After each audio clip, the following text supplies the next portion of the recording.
बिस्मिल्लाहिर्रहमानिर्रहीम अस्सलाम वालेकुम। जी बच्चों, क्या हाल है जी आपके? ठीक हैं सब? जी बच्चों, ये एक्सरसाइज 6.3 हम करने लगे हैं। मश्क 6.3 उर्दू मीडियम इंग्लिश मीडियम दोनों होंगे और इंशाल्लाह पूरा जो सिलेबस है उसका पूरी एक्सरसाइज हम इसे कवर करेंगे यहाँ पे। तो बहुत अहम एक्सरसाइज है, ज़रूर समझिएगा, देखिएगा। आसान भी है, अहम भी है, तो ज़रूर इसको देखना है आप लोगों ने। पहला क्वेश्चन जो है उसने 2-3 तारीफ़ें पूछी हुई हैं। पहले वो ये पूछ रहा है जी, इंतशार क्या होता है, डिस्पर्शन क्या होती है। इंतशार या डिस्पर्शन जो है ये बेसिकली फैलाव है। कोई चीज़ कितनी फैली हुई है, ठीक है, कितनी स्कैटर्ड है कोई चीज़। मसलन देखें उर्दू में हम क्या लिख रहे हैं। इंतशार का मतलब किसी मवाद में, मवाद वही है जो सवाल है आपका, जो डाटा दिया हुआ है, जो मालूमात दी हुई हैं, जो वैल्यूज़ दी हुई हैं, उसे हम मवाद कहते हैं। किसी मवाद में मुद्दात यानी कि वैल्यूज़ जो हैं उनका फैलाव है। ठीक हो गया ना। इंतशार क्या है? फैलाव। किसका? मुद्दात का यानी कि वैल्यूज़ का। किसी मरकजी कीमत से बाकी कीमतें कितनी दूर दूर तक फैली हुई हैं, ठीक है ना। मरकजी एक मिडल वैल्यू को मद्देनज़र रखते हुए बाकी वैल्यूज़ उससे कितनी कितनी दूर हैं, ये इंतशार होता है। और डिस्पर्शन, वही इंतशार इंग्लिश में कैसे पढ़ेंगे? डिस्पर्शन मीन्स स्प्रेडनेस ऑफ वैल्यूज़, बस ये मेन चीज़ है। वैल्यूज़ जो हैं, जो मिकदारें हैं, उनकी स्प्रेडनेस है, कितना उसको हमने फैलाया हुआ है, कितनी वो चीज़ें फैली हुई हैं, ठीक है। आफा डाटा यानी जो मालूमात हैं फ्रॉम इट्स मीन वैल्यू, अपनी दरमियान वाली वैल्यू से, ठीक है जी। तो ये हमें याद करना है। दूसरी डेफिनेशन, इंतशारी पैमाने, मैयर्स ऑफ डिस्पर्शन। अब वो जो डिस्पर्शन है, इंतशार है, उसको मैयर कैसे करना है, उसको आपने कैसे कैलकुलेट करना है, उसके फार्मूले क्या है। अब वो देखें, कहता है ऐसा पैमाना, ऐसा फार्मूला जो मवाद में यानी कि डाटा में तब्दीली की हद, यानी कि वो कितना तब्दील है, कितना स्कैटर्ड है, या डिग्री, हद या डिग्री एक ही बात होती है कि तब्दीली जो है वो किस किस हद तक है और किस डिग्री तक है, उसको मालूम करने के लिए इस्तेमाल करते हैं, यानी इस पैमाने को। और जिस पैमाने को इस्तेमाल किया जाता है उसे इंतशारी पैमाना कहते हैं। ये आपने याद कर लेना और साथ एक दो एग्जाम्पल दे देनी है। 7 तगयरत, ठीक है, ये उर्दू में है, अभी मैं इंग्लिश में बता देता हूँ। Measures of dispersion, measures of dispersion describe, explain करते हैं किसको? The spreadness of a data. जाहिर है उसी स्प्रेडनेस ऑफ डाटा जो हमने ऊपर बात की है उसी को ये एक्सप्लेन करते हैं, मेयर करते हैं। लाइक रेंज है, स्टैंडर्ड डिविएशन है, ठीक है ना। रेंज, स्टैंडर्ड डिविएशन और भी हैं, लेकिन यह 2 एग्जांपल्स दे दें काफ़ी हैं। यही सबसे अहम डेफिनेशंस है। फिर डेफिनेशन पूछते हैं जी, 7 की डेफिनेशन क्या है। 7 को इंग्लिश में रेंज कहते हैं और बड़ा आसान है कि जो डाटा, जो मालूमात आपको दी हुई है ना, आपने देखना है कि उसके अंदर सबसे बड़ी वैल्यू कौन सी है, सबसे छोटी वैल्यू कौन सी है, उनको माइनस करा दें, वो रेंज आ जाती है। दिए गए मवाद में, यानी जो क्वेश्चन है आपके सामने, उसमें सबसे बड़ी और सबसे छोटी मद, ज़ाहिर उर्दू में मद कहते हैं, वैल्यूज़ जो हैं, मिकदारें जो हैं, ठीक है, उनको, उसके फ़र्क को, फ़र्क मतलब माइनस कराना, उसको 7 कहते हैं। और ये उसका फार्मूला है x m minus x naught. M होता है मैक्सिमम और एक्स मतलब एक्स की वैल्यू सबसे बड़ी, मैक्सिमम, और एक्स नॉड सबसे छोटी वाली, ठीक है। और यही चीज़ हम इंग्लिश में उसको लिख देंगे, difference between the largest value and the smallest value of a data, of a given data is known as range, ठीक है, वही बात है, x m minus x naught. फिर आगे आ गया जी तगयरत, वेरिएंस। ये क्या चीज़ है? तगयरत वो कीमत है। अब ये ज़रा समझने वाला, क्योंकि ये हम फार्मूला, ये जो हम डेफिनेशन बना रहे होते हैं, तारीफ़, ये तारीफ़ बना रहे होते हैं इसके फार्मूले से। ये फार्मूला है। यहाँ देखें हम क्या कर रहे हैं, एक्स की वैल्यूज़ जो हमारे पास हैं सवाल की, उसमें से माइनस करा रहे हैं किसको? एक्स बार को, यानी उसके मीन को, अरिथमेटिक मीन को। उर्दू में इसको हिसाबिया औस कहेंगे। हिसाबिया औस में से माइनस कराते हैं। जब ये माइनस कराते हैं ना तो ये होता है इनहराफ। उर्दू में इसको इनहराफ कहते हैं, इंग्लिश में वेरिएशन कहते हैं। तो ये कैलकुलेट करते हैं, उसका फिर स्केयर लेते हैं, मुरब्बा लेते हैं स्केयर, और फिर उसको सम करते हैं, उन सारी वैल्यूज़ को जमा करा लेते हैं, और फिर एन जितनी मिकदार हो, जितनी वैल्यूज़ हों, उस पर डिवाइड कराते हैं। यही सब कुछ हम उसकी डेफिनेशन में लिखते हैं। तगयरत वो कीमत है जो किसी मवाद में इनहराफात, ये इनहराफ है, ये जो हम माइनस कराते हैं मीन में से ओरिजिनल वैल्यू को, ये इनहराफ है। उसके मुरब्बों, देखें मुरब्बा लिया हमने, स्क्वायर लिया, उसके मजमुआ, देखें ये सम लिया, मजमुआ हो गया, उसकी मुद्दात की तादाद से तकसीम। अब तकसीम कराना है, डिवाइड कराना है, लेकिन एन से करा रहे हैं। एन क्या है? मुद्दात की तादाद, वैल्यूज़ कितनी है उससे तकसीम कराने से हासिल होती है। तो जो फार्मूला है वही हम उसकी डेफिनेशन बना रहे हैं। यही चीज़ आप इंग्लिश में समझ लीजिए। देखें variance, such a value which is obtained, जिसको हम हासिल करते हैं बाय डिवाइडिंग, जाहिर है उसमें है ना फार्मूले में डिवाइड कराते हैं। किसको डिवाइड कराना है? द सम ऑफ स्क्वायर्ड, पहले सम है फिर स्क्वायर है, इंग्लिश में इधर से शुरू कराते हैं, पहले सम फिर स्क्वायर्ड और फिर आगे डिविएशन। ये डिविएशन है, तीन चीज़ें हैं, सम स्क्वायर डिविएशन, ठीक है, फ्रॉम मीन, जाहिर है कि ये अरिथमेटिक मीन में से माइनस कराते हैं, to the number of values, जो उसकी वैल्यूज़ हैं, मिकदार है 5 है 6 है 7 है, वो गिन लेते होते हैं कितनी वैल्यूज़ हैं, तो इससे हमने इसको डिवाइड करा देना। सही हो गया।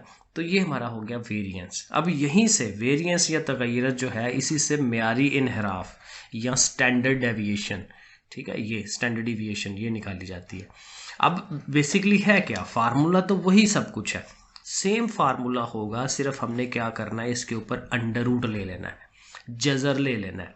लेकिन अब आपको याद होना चाहिए कि जब भी अंडर रूट जज़र लेते हैं तो उसमें एक दफ़ा प्लस एक दफ़ा माइनस लिखते हैं, लेकिन यहाँ हमने जब डेफिनेशन बनानी है तो हमने कहना है भाई नेगेटिव को नहीं हमने लेना, हमने सिर्फ पॉजिटिव को लेना है, यानी जज़र या वो जो अंडर रूट लेना है वो प्लस का लेना है। अब ज़रा देखें इसको हमने कैसे लिखा है, म्यारी इनहराफ, उस कीमत का मस्बत जज़र है, जाहिर है जो कीमत हम निकालते हैं, जो किसी मवाद में, आगे वही डेफिनेशन लिख देंगे सारी जो हमने अभी तगय्युरत की लिखी है, कि उस कीमत का मस्बत जज़र है, क्योंकि मेन बात तो हमने कर दी कि हमने मस्बत यानी कि प्लस में और जज़र लेना है, अंडर रूट लेना है, बाकी आगे वही डेफिनेशन है जो हमने तगय्युरत की लिखी है, जो किसी मवाद में इनहराफ के मुरब्बों के मजमूए को मुद्दात की तादाद से तकसीम करने से हासिल हो। यही बात थी ना उसके अंदर तगय्युरत की डेफिनेशन, ठीक है। तो ये हम उसको ऐसे जज़र बना देंगे ऊपर। सो देखें इसको हम इंग्लिश में कैसे लिखेंगे, standard deviation is the positive square root, जाहिर है पॉजिटिव स्क्वायर रूट लेना है किसका? वेरिएंस का, ऐसे ही कह दें बस वेरिएंस का पॉजिटिव स्क्वायर रूट ले रहे हैं, ठीक है। यहाँ अगर उसको फार्मूले के लिहाज से चलाना है तो फिर आप पूरा लिखेंगे कि स्टैंडर्ड डिविएशन इज ऑब्टेन्ड, कैसे ऑब्टेन होती है? By taking positive square root, positive square root लें of a value which is obtained. अब आगे यहाँ से जो विच इज ऑब्टेन्ड है, आगे से फिर सारी वेरिएंस की definition, by dividing the sum of squared deviation from mean blah blah, ठीक है ना। आगे सारी वही डेफिनेशन डाल दें जो वेरिएंस की है, और जाहिर है फार्मूला मैंने आपको भी समझा दिया कैसे करना है। तो ये कुछ तरीफ़े हैं जो आपको जाहिर है एक्सरसाइज के अंदर दी हुई हैं, तो ये हमें याद करनी है। अब आ जाए सवालों पे, जो आपके न्यूमेरिकल सवाल है। क्वेश्चन नंबर 4 है, यहाँ उसने ये कहा हुआ है कि कुछ टीचर्स की ना सैलरीज दी हुई हैं, तो हमने वो सैलरीज, वो जो उनकी तनख्वाहें हैं उस्तादजा की, वो हमने ऐसे ऊपर एक्स लिख के, एक्स हमने खुद से लिखना है, सवाल में नहीं उसने कहा हुआ, तो एक्स हमने खुद से लिखना है, नीचे ऐसे कॉलम वाइज उनकी वैल्यूज़ जो है वो लिख लेनी है। सही है। यहाँ उसने दो चीज़ें पूछी हैं, कहता है जी साथ भी मालूम करें और म्यारी इनहराफ भी मालूम करें, रेंज एंड स्टैंडर्ड डिविएशन, ये दो चीज़ें हमें यहाँ पे कैलकुलेट करनी है। अब इसके लिए ना बड़ा बेसिक सा एक फार्मूला है, अभी तो मैंने जो आपको फार्मूला दिया ना ये वाला, ये चीज़ थोड़ी सी लेंथी हो जाती है, इससे भी आंसर आ जाता है, लेकिन अभी जो फार्मूला दूंगा उससे भी आंसर आ जाता है। ये दोनों फार्मूले ओके हैं, क्योंकि बड़ी क्लासेस में एक एक चीज़ के 4-4 5-5 फार्मूले होते हैं, तो इसलिए दोनों फार्मूलों में कोई मसला नहीं है। अब जिस तरह मर्जी करें आंसर सही आएगा और कोई नंबर नहीं कटेंगे आपके, लेकिन जो अभी मैं करवाने लगा हूँ तरीका वो आसान है ज़्यादा, देख लें समझ लें। आपके पास ये जो वैल्यूज़ है ना, आपने उसको एक्स का नाम दे दिया, सही है। आपने इन्हीं सब के स्क्वायर ले लेने हैं, कैलकुलेटर है आपके पास, ये चूँकि बड़ी वैल्यूज़ हैं तो ज़रा बड़ी बड़ी वैल्यूज़ आएंगी, लेकिन नॉर्मली छोटी वैल्यूज़ होती हैं तो स्क्वायर भी छोटे होते हैं। बाज़ स्क्वायर तो ऐसे हैं जो हम ज़ुबानी भी कर सकते हैं, लेकिन यहाँ तो कैलकुलेटर की हेल्प ले लें, ये लिखें 11500, इसका स्क्वायर लें कैलकुलेटर में, ये वैल्यू ये लें, ये वैल्यू, तो ये सारे स्क्वायर ले लें पांचों वैल्यूज़ के, स्क्वायर वालों को भी जमा कर लें और ये जो एक्स वाले हैं उनको भी जमा कर लें और इनको रख लें सामने, ठीक हो गया। अब ज़रा फार्मूलों पे चलते हैं। सबसे पहले तो रेंज है ना, रेंज में तो मसला ही कोई नहीं है, रेंज में हमने पता है कि फार्मूला लिख लेना है x m minus x naught, सबसे बड़ी वैल्यू। तो आप देखें वैल्यूज में है सबसे बड़ी कौन सी वाली है, तो सबसे बड़ी वैल्यू देखें ये 15,000 है, और सबसे छोटी देखें ये 14, 15, 12, 11,000, 11,500। तो सबसे बड़ी 15,000, इसमें से ये 11,500 माइनस हो जानी है। तो देखें ये रेंज का बड़े आराम से फार्मूला लगाएं, माइनस कराएं और 3500 रेंज आ जाएगी। 7 लिख लें उर्दू में, इंग्लिश वाले रेंज लिख लें, तो बड़े आराम से ये निकल आएगा। रेंज में तो मसला कोई नहीं है। अब देखें ज़रा ये जो फार्मूला है हमारा किसका, मेयारी इन्हिराफ या स्टैंडर्ड डिविएशन, उसके लिए ये फार्मूला मैं लिख रहा हूँ, सम एक्स का square over n minus sum x over n और इस वाले पार्ट का स्क्वायर और फिर ऊपर जजर। ठीक है जी, ये स्टैंडर्ड डिवीजन का फार्मूला लगाएंगे हम। अब देखें सम एक्स स्क्वायर हमने निकाला है, वो जो एक्स का स्क्वायर लिया था ना उसको जो जमा किया हमने, ये देखें ये इसको भी जमा किया था ना 9, 40, 300, और ये जो एक्स का सम किया हुआ ये दोनों यूज़ होंगे फार्मूले में। ठीक है, तो ये हम लगाएंगे फार्मूले में। सो देखें सम एक्स स्क्वायर वो ये आ गया, ओवर में एन है, वैल्यूज़ 5 थी टोटल, 5 से डिवाइड कराएंगे, माइनस सम एक्स 68,200 है और 5 पे डिवाइड कराना है और इसके ऊपर स्क्वायर है। अब स्टेप बनाएं, इसको 5 पे डिवाइड करें, ये वैल्यू बन गई, इसको 5 पे डिवाइड करें, ये वैल्यू आ गई, लेकिन इसके ऊपर चूंकि स्क्वायर है तो पहले आप स्क्वायर ले लें, अगले स्टेप में लिखें उसे, अब माइनस करवा लें, सारा कैलकुलेटर की गेम है सारी, और अंडर रूट ले लें अब इस वैल्यू का। ठीक है, तो ये बड़े आराम से आ जाता है। दूसरा तरीका मैं आपको अगले सवाल में समझा देता हूँ ताकि आपको दोनों का आइडिया हो, दोनों तरीके आपको आते हो। क्वेश्चन नंबर जो 5 है, यहाँ पे भी उसने मेयारी इन्हिराफ स्टैंडर्ड डिविएशन ही पूछी हुई है। ठीक है, वो हम अब ज़रा करते हैं। देखें जी, ये अब हम नॉर्मल जो हमारा फार्मूला है उससे हम करेंगे। ये हमने एक्स की वैल्यूज़ वैसे ही लिख ली कॉलम की शक्ल में, ठीक है ना। हमने क्या करना होता है, पहला काम ये है कि इन एक्स की वैल्यूज़ का मीन निकालना है, अरिथमेटिक मीन, हिसाबी औसत निकालना है। कैसे फार्मूला होता था, पिछली मश्क में हमने किया था 6.2 में, कि तमाम वैल्यूज़ को प्लस करें और जितनी हैं उस पर तकसीम करा दें। सो ये देखें नीचे मैं करवा रहा हूँ, एक्स बार ये उसका फार्मूला लिख रहे हैं मीन का या हिसाबी औसत का, समेशन एक्स ओवर एन, हमने ऐड की हैं सारी 76 आई हैं और एन होती हैं वैल्यूज़ हैं कितनी, 8 वैल्यूज़ हैं, तो 76 को 8 पे डिवाइड करें 9.5 बन जाएगा। ये है मीन हमारा, यहाँ तक ओके है क्योंकि ये पुराना मेथड है, पुरानी चीज़ है हमारी 6.2 वाली। ठीक हो गया। अब ये जो 9.5 आई है, अब आपने क्या करना है, डिविएशंस निकालनी है, इन्हराफात निकालने हैं। एक्स माइनस एक्स बार ये हम कैलकुलेट करेंगे। कैसे, एक्स की ये सारी वैल्यूज़ वो जो हमने एक्स बार निकाला है 9.5, इसमें से माइनस होंगी।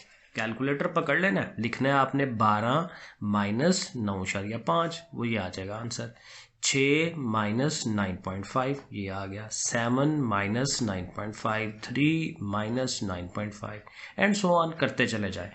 तो ये सारी वैल्यूज़ हमारी 9.5 में से माइनस हो के इसके वो आ जाएगी, ये सारी डन हो गया। ये एक्स माइनस एक्स बार। अब हमने क्या करना है, इन सारी वैल्यूज़ का स्क्वायर लेना है। ऐसे है ना एक्स माइनस एक्स बार, तो अब हम एक्स माइनस एक्स बार का स्क्वायर ले रहे हैं, मुरब्बा ले रहे हैं। तो ये सारी वैल्यूज़ का अब माइनस ख़त्म हो जाता है जब मुरब्बा लेते हैं, तो माइनस को छोड़ दें, 2.5 का स्क्वायर लें, 3.5 का स्क्वायर लें एंड सो ऑन, स्क्वायर करते चले जाएं। अब ये स्क्वायर करते करते यहाँ एंड पे मुझे ये थोड़ी सी प्रॉब्लम आई थी, यहाँ 4.5 बनता था, मैंने 3.5 लिख दिया था। हल्की सी गलती होने से मेरी गलती फिर आगे देखे कहाँ तक गई है, ये मैंने ये सारा गलत कर दिया था आगे से। तो ये बताने का मकसद ये है कि छोटी सी गलती जो है आपके सारे सवाल का बेड़ा गर्क कर देती है। तो 3.5 लिख दिया था, होना चाहिए था 4.5। चलें बहरहाल, तो इन सारों के स्क्वायर लेके आपने ये लिख लिए। अब इनको जमा कर लेना क्योंकि हमें इनका सम चाहिए होता है, इनको हमने जमा करना था। ठीक है, ये जो x minus x bar whole square है इसका हमें सम चाहिए, तो ये सारा आप जमा करें कैलकुलेटर में, 190 आएगा। अब आपने जाना है फार्मूले पे। फार्मूला ये था ना जो तारीफ के अंदर हमने याद किया है, sum x minus x bar whole square over n. तो ये सारी चीज़ हमने कैलकुलेट की है 190, और एन 8 है तो 8 से डिवाइड होना है, 190 को 8 पे डिवाइड करें ये बन गया, और फिर इसका अंडर रूट लें तो ये आ गया। तो ये जो मेथड है थोड़ा सा लेंथी है। ठीक है, आपको ये इजी लगता है तो ये ज़रूर करें। पार्ट 2 के अंदर भी हमने म्यारी इनहराफ या स्टैंडर्ड डिविएशन ही निकालनी है, लेकिन अगेन मैं उसको आसान तरीके पे लेके जा रहा हूँ। एक्स की वैल्यूज़ हैं, ठीक है, हमने ऐसे लिख ली, उसको सम भी कर लिया, जमा कर लें आप, ठीक है, क्योंकि हमें ये चाहिए। और इन्हीं सारों का स्केयर ले लें, एक्स स्केयर बनाए। और ये देखें, ये ऐसी वैल्यूज़ हैं जो ज़ुबानी हम कर सकते हैं। 9 9 ज़र 81, 3 3 ज़र 9, 8 का स्केयर 64 होता है। सिर्फ ये 18 का स्केयर आपको लेना पड़ेगा कैलकुलेटर में, वो आप लिख लें और फिर इन सारों को फिर जमा कर लें, 768। तो x की सारी वैल्यूज़ जमा हो गई और x स्केयर की वैल्यू सारी जमा हो गई। अब देखिए, ये बड़ा आसान तरीका है, जब भी वैल्यूज़ दी हों उन सब के आपने स्केयर लेने हैं और उनको जमा कर लेना है, बस, और कुछ भी नहीं करना। सो ये देखें, दोनों वैल्यूज़ ले ली हैं, फार्मूला लिखेंगे हम। ज़ाहिर है फार्मूला तो याद करेंगे ना, क्योंकि ये तो नहीं किसी ने हमें बताना। तो sum x square over n minus sum x over n सारे का स्केयर और अंडर रूट, ये हमें याद कर लेना है। सो सम एक्स स्केयर ये 768 आया है, इसको लिख लें 768। एन वही कि वैल्यूज़ कितनी हैं, 8 हैं। सम एक्स जो है वो 72 आया, वो लिख लिया, और फिर उसके नीचे भी 8। इनको पहले डिवाइड करें 96, इनको डिवाइड करें 9 आता है, लेकिन इसके ऊपर स्केयर है तो स्केयर लेंगे 81, उसमें से माइनस कराएं और फिर उसका अंडर रूट ले लें। देखिए, बड़े आराम से हो जाता है। तो मेरे हिसाब से ये तरीका ज़्यादा अच्छा है, बाकी आप जहाँ इजी फील करते हैं। ओके जी, तो ये क्वेश्चन नंबर 5 का बी पार्ट भी था, और यहाँ उसने सिर्फ तगयरत कहा है, वेरिएंस। स्टैंडर्ड डिविएशन की बात नहीं कर रहा, सिर्फ वेरिएंस। यानी हमें काम तो वही करना है, लेकिन अंडर रूट नहीं लेना, जज़र नहीं लेना, बस। सो देखें, वही तरीका, हर चीज़ एक्स लिखा हुआ है उसको हमने सम कर लिया, एक्स का स्केयर, इन्हीं सारों का स्केयर ले लिया, उसको भी सम कर लिया। फार्मूला आपके सामने है, फार्मूले में वैल्यूज़ लगा रहे हम। सम एक्स स्केयर 631 है, वो लिख लिया, और ओवर में n है, ये 10 वैल्यूज़ बनती हैं, नीचे ये 10 है, ठीक है। 10 है, 8 लग रहा है लेकिन बहरहाल ये 10 ही है। ओके, तो इधर जो है ये 75/10 है, ठीक है। ये आप करिए, बड़े आराम से हो जाएगा। पहले ये डिवाइड होगा 7.5, उसका स्केयर लें 56.25, इधर से ये आ जाएगा 63.1 और माइनस होके 6.85। तो काम बड़ा इजी है, सिर्फ थोड़ी सी प्रैक्टिस। ओके, तो ये क्वेश्चन नंबर 5 हो गया जी। 6 पे आ जाते हैं, जो थोड़ा सा बड़ा सवाल है, ठीक है जी, क्योंकि ये इसमें वो कह रहा है जी उर्दू में औसत लंबाई और उसका म्यारी इनहराफ। औसत वही होती है एवरेज, ठीक है ना, अरिथमेटिक मीन वो आपने लेना है, एक्स बार जो हम निकालते होते हैं, और साथ स्टैंडर्ड डिविएशन चाहिए। अब सवाल कितना है, सवाल है सिर्फ ये, जो आपको उसने रकम दी हुई है वो ये है, लेंथ दी हुई है, लंबाइयाँ, ये क्लासेस बनी हुई हैं, ठीक है ना, 20 से 22, 23 से 25 एंड सो ऑन, और साथ उसकी फ्रीक्वेंसी दी हुई है। आप लोग उर्दू में तादद लिखते हैं ऊपर, आप भी एफ लिख लें, कोई मसला नहीं है, उर्दू वाले भी। तो लेंथ और फ्रीक्वेंसी, बस ये दो चीज़ें दी हुई हैं उसने। तो इससे आपने करना क्या है, देखें, जब भी ये काम हो ना, तो सबसे पहले हम एक्स फाइंड आउट करते हैं। ये 6.2 में भी मैंने बताया था, मीन निकालने के लिए, अरिथमेटिक मीन या हिसाबी औसत। तो x कैसे निकलता है, वो यहाँ से, ये जो हमारे ग्रुप्स हैं ना, यहाँ से पता चलता है। 20 और 22 इन दोनों को जमा करें और 2 पे डिवाइड कराएं। हर एक वैल्यूज़ लोअर क्लास बाउंड्री और अपर क्लास बाउंड्री, इनको आपने जमा करना है और 2 पे तकसीम करना है। तो ये दरमियान वाली वैल्यू आती है। 20 और 22 है ना, तो 21 आना है। 23 और 25 है तो 24 आ जाना है। वो बहरहाल आप करते चले जाए, ये x आ जाएगा। ठीक है जी, पहला काम याद हो गया, समझ आ गया, x निकाल लेना है। फिर f और x इन दोनों की ज़रब होती है, मल्टीप्लाई। अब देखें, अगला कॉलम ये बन जाएगा, 21 3 बार 63, 24 6 बार 144 एंड सो ऑन, ज़रबे देते जाए। ठीक हो गया ना, ये सारी ज़रबें हो जाएंगी। और इन fx को आपने जमा कर लेना है, f को भी जमा कर लेना है, क्योंकि अब यहाँ तक जो है ना, आप ये पहला काम कर सकते हैं, एवरेज लेंथ या औसत लंबाई आप मालूम कर सकते हैं। ये देखें, इसका फार्मूला एवरेज का, x बार बराबर sum f x over sum f. ये 6.2 में हमने ये काम किया हुआ है सारा, जिस बच्चे को नहीं अभी पता चल रहा वहाँ से करे जाके। सो बहरहाल सम एफ एक्स ये 867 हो गया, और 32 ये जो सम एफ निकाला है हमने, फ्रीक्वेंसी का सम, तो दोनों को डिवाइड कराएं, 27.093 आ जाएगा। एक पार्ट हमारा यहाँ तक डन हो जाता है। सही हो गया। अब हमने जाना है म्यारी इनहराफ या स्टैंडर्ड डेविएशन पे। उसके लिए एक स्टेप और आपको ये बनाना पड़ेगा। ये जो आपने एफ एक्स बनाया है ना, इस एफ एक्स को एक्स से ज़रब देनी है, एफ से नहीं, ये याद रखना है। एफ एक्स को किससे ज़रब दे रहे हैं? एक्स से। So 63 multiply 21, 144 multiply 24 and so on. इन दोनों को ज़रबें देते जाएं, वो आपके पास बन जाएगा एफ एक्स का स्केयर, क्योंकि ये भी एक्स है, ये भी एक्स है, तो एक्स और एक्स मिल के एक्स का स्केयर होना चाहिए ना, तो ये एफ एक्स स्केयर हो जाता है। तो इन दोनों को ज़रबे दिलाते जाए, ये आ गई अमाउंट, और इसको भी जमा कर लें। कैलकुलेटर ने ज़ाहिर करना है, तो ये आ जाएगा आपके पास भी। अब आ जाए ज़रा फार्मूले में, क्योंकि फार्मूले में अब ये वैल्यूज़ लगेंगी। सो देखिए फार्मूला है, अब याद करना है again, sum f x square over sum f. ये सम एफ लिखा है मैंने, असल में पहले मैंने एन लिख दिया था, एन भी वही होता है, लेकिन चूंकि फ्रीक्वेंसी वाला मामला है तो यहाँ एफ होना चाहिए। नीचे है सम एफ, और यहाँ पे भी सम एफ है, लेकिन ऊपर क्या है? सम एफ एक्स। और अगर आप फार्मूले को गौर करें तो ये जो अंदर वाली चीज़ है, ये वही चीज़ है जो हमने ये कैलकुलेट की है, ये वही चीज़ है ना। तो ये कितना आंसर आया हुआ है? 27 तो इसकी जगह डायरेक्ट लिख दें वही 27.093, ठीक है, वो लिख दें। और ये जो सम एफ एक्स स्क्वायर है वो कितना आया हुआ था? ये आया हुआ था, ठीक है। और सम एफ ये है 32 है, इन दोनों को लिख दें इधर। अब इन दोनों को डिवाइड कराएं, 743, इसका स्केयर लें 734, अगेन यहाँ थोड़ी सी मिस्टेक हो गई थी, 734 है, ठीक है, 0.03, ये मैं लिख देता हूँ 734.03 ये आएगा। और ये 743 में से ये माइनस कराएं तो 9.869, और इसका अंडर रूट लें तो 3.14, कहीं पे 3.13 समथिंग है, तो ये ओके होता है, क्योंकि पॉइंट में थोड़ा बहुत फ़र्क, कोई मसला नहीं है इसमें। तो ये है जी हमारा ग्रुप्ड डाटा में से कैसे आप अरिथमेटिक मीन निकालते हैं और स्टैंडर्ड डिवीएशन निकालते हैं, औसत और म्यारी इनराब।